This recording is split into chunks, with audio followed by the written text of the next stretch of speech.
Everybody, it's Jeremy. Welcome back to the Slowest WAAAGH, where we are playing Tzeentch. It's turn 34, and the stuff happens. Okay, cool. We are the proud recipients of 60 fire gems from Khorne. Fantastic. We are prepared. We're gonna do it. Uh-oh. Uh-oh. Uh-oh. No, it's Mother Oak. It's turn 34, Mother Oak. Okay, yeah, sure. Turn 34, Mother Oak from Bretonnia. Interesting. All right, we did a bunch of site searching. We found a fairy circle. That is a glamour 1. We're actually getting pretty decent in glamour. And interestingly, this particular province is pretty good.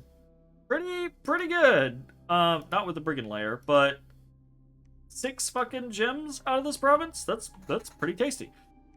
We continue side searching with other things. We find another starflower garden, which is cool. That's another 1 astral pearl, which is nice. We get some beloved slaves, not very many, and we are attacked in Ard by the elves, who we have a nap. It's just he misclicked. He just missed. It's fine. It's no big. It happens. Happens to the best of us. Happens to the... Ooh. You better not win. I'm gonna be mad at... Okay, he's not gonna win. Alright. So, yeah, he misclicked a Glade Captain into us. It happens. We attack Middenheim. There's nothing going on here. It's got 2 knights. 3 knights, I guess. The Knight of More is in the back, but they've got no magic anymore. They've got no good leadership anymore. And that is the end of Middenheim. Very well done. Job. We lose 2 Marauder Horsemasters there. Laboratory in Middenheim is destroyed. We get 10 secrets. So, that unlocks the 3rd gate for us. We get 3 Astral Pearls, 3 Fire Gems, and a Magma Scepter. That's kind of cool. Magma Scepter being a gem generation item is kind of neat. And for fire, which, you know, we're going to use a fair amount of fire. That's kind of cool. So with the 3rd gate unlocked, we have 1d3 blue horrors and 1d3 pink horrors spawn each turn, and there's a 15% chance of your magic scale in the capital increasing by 1. I never see this trigger, but I'm sure it can. But I'm not a fan of how the going from the 2nd gate to the 3rd gate, you actually decrease the number of blue horrors that you're getting. I'm really not a fan of how that works, but you know, it is what it is. Balancing scenarios. But yeah, we now generate pink horrors, which is really cool. The pink horrors are significantly better than the blue horrors, and we would much rather have many of them. So really excited about that. We need 39 more secrets. We are almost done with the starting tier, the low tier of the gates, and then we get into the high tier of the gates, which takes successively more secrets to unlock. So we'll see how that goes. Unexpected event in Feral Woods, plus 3 air gems. In Valcoria, we get an Amazon. Cool. These events don't make any sense to me. Why do you get... okay. Why do you get an Amazon? If it was an Amazon and like 20 other Amazons, okay, cool, that's kind of neat, right? But I don't understand why an event exists to just be like, you'll get an Amazon. And this legitimately just feels like a waste of space. I don't get it. All right, like, This is almost just insulting as an event. I don't get why these types of events exist. But whatever, you know. Whatever. We got religious misconceptions in Brightwoods. That's annoying. We're gonna send some patrollers to try to deal with that. And our undead troops get hit in Cormark because some of our blue horrors that were in the Finish Off Middenheim group got routed, I guess, over into there. So that happened. All right, what are we actually doing this turn? We got a couple of things. The main thing is 1,600 gold going to new buildings. It hurts to have to spend that much money on infrastructure right now. We would really rather be recruiting mages. As you can see, we are not spending a lot on commanders and units at this particular moment. But we need to get a fort on this throne, so we're dropping a palisade there. And then in our other fort, our other throne, we are continuing to build that up. So, we won't have to do that every single turn, so it's not like these costs are going to be continuing. We'll be able to put money towards actual commanders and units pretty shortly. In the meantime, we are continuing to recruit Sorcerer Lords and as many Chosen Knights as we kind of can. Our first Sorcerer Lord, Roxin. So these guys in random fire, air, glamour, earth, water, earth, and blood. So we get a we get a earth and glamour variant, which is cool. That doesn't let us do anything crazy, but it is an option. These guys can get us into a couple of different things. So,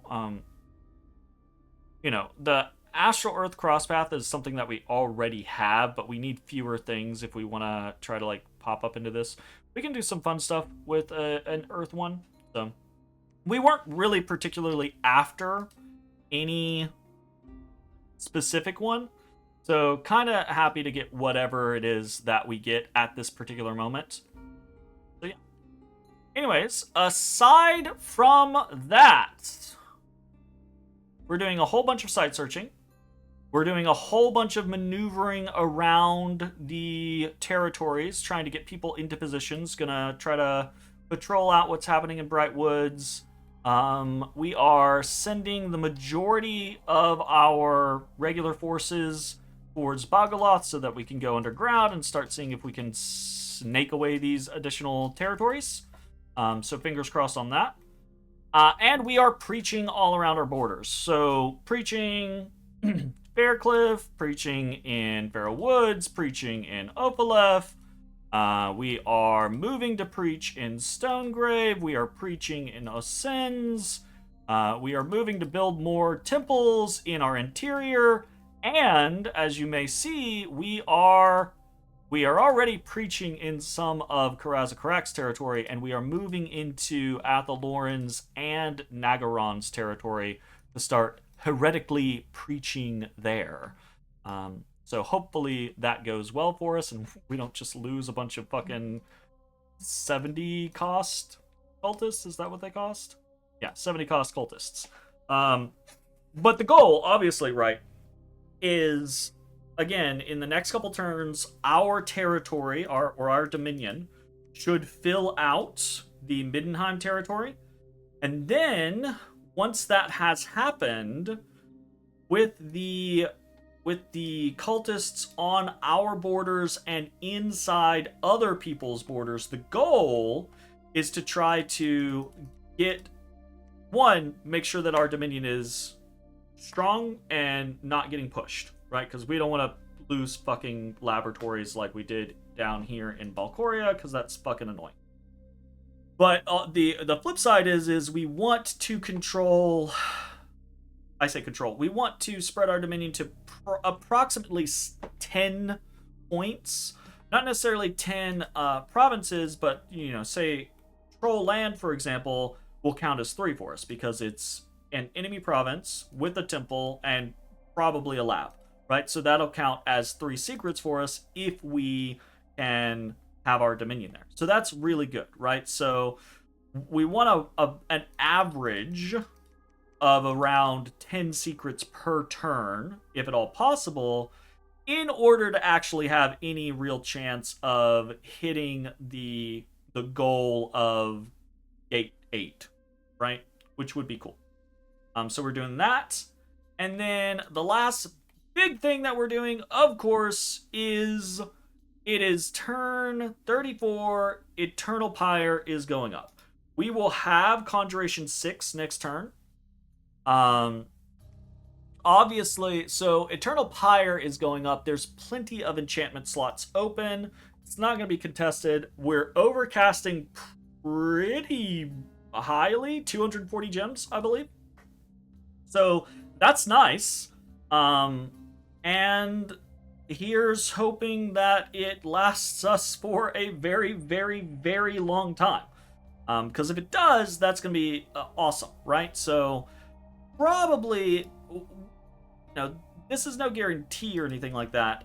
At the end of the day, I honestly think that Spawn Cavalcade might be the better usage, because when you think about it,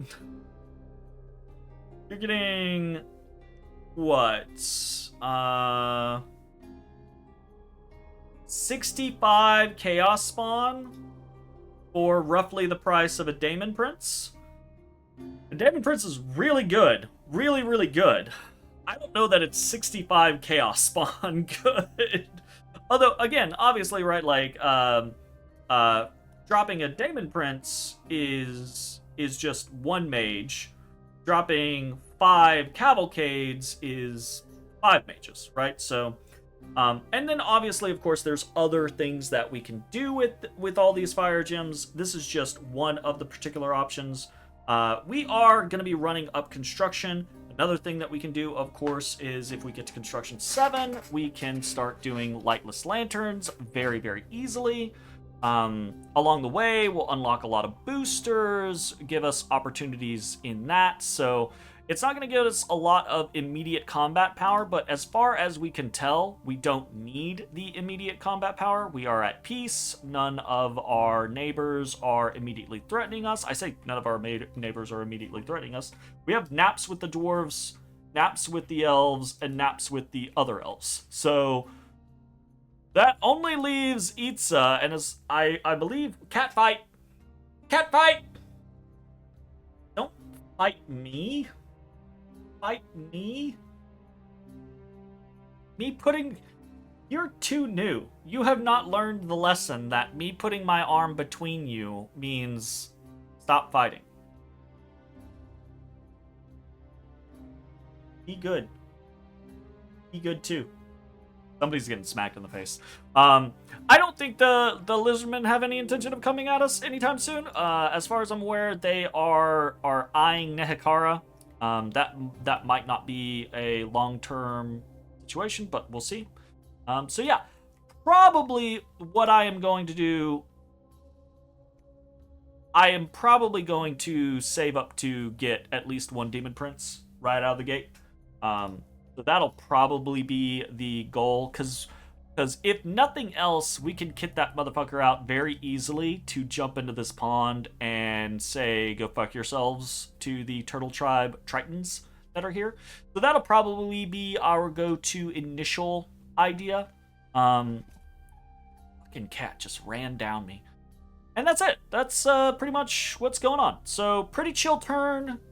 Official end of Middenheim.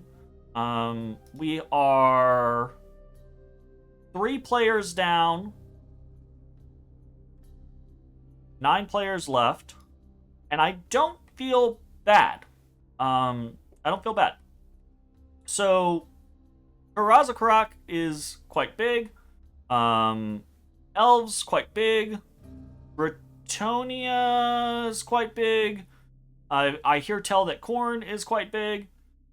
Itza, Naggarond, and Nehekara, I think, are where a lot of people's eyes are right now. So, I think probably what we are going to do is we have such good scales. We're probably just going to have a time period of peace where we can try to take advantage of everything that we have gained and just burn through some fucking research, right?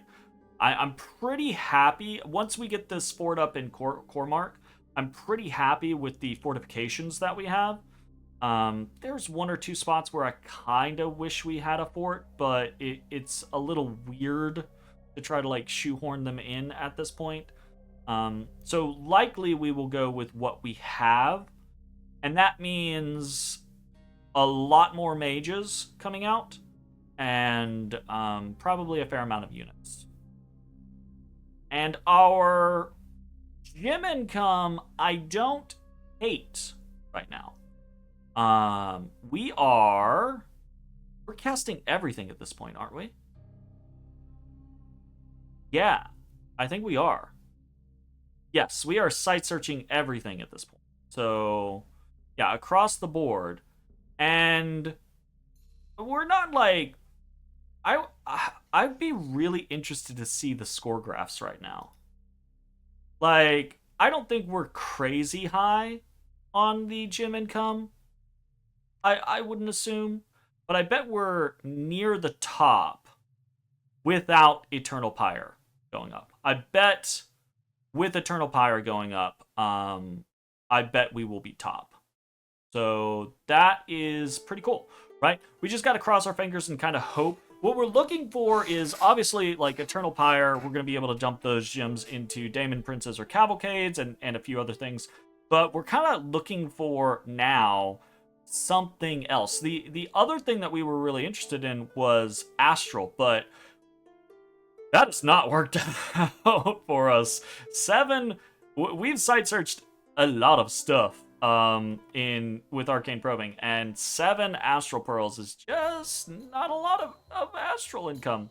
So kind of unfortunate in that regard. But other things, we actually have a lot still open, right? We still, specifically Earth and Water, those are kind of like our newest things that we've started site searching. We've still got a lot of ground to cover there. So hopefully we kind of strike it big. And from that, we'll kind of come into concepts of other things that we can do. Because obviously there are some other pretty nice things that we can do on the fire side. We could push up Conjuration and try to rush for the Kings of Elemental Fire. We would, they cost as much as a Daemon Prince, right? So we could drop those very easily. The thing is I'm not sure that I care that much. I'm probably not playing this as aggressively as I should. Probably what I should do is, rather than this whole like construction stuff, I probably should. I mean, I really like the construction stuff, but theoretically, like, we've got a lot of fire on lock. We should probably we should go for those Kings of Elemental Fire, and we should probably go for Evocation, or Flamestorm, right? Because we have the capability of defending ourselves from fire very well, with the fact that our Bless has fire resistance 10 on it. All of our mages are going to have fire resistance 10. Dropping, fire fend or whatever is inconsequentially easy for us at this point. Do we even have it, though? No, but it wouldn't take that long for us to get to, theoretically, right? So, probably I should be focusing on something like Evocation, and if I were to do that, I could probably, in the next 15 turns. So what would that be? Near turn 50, I could just start firestorming every battle.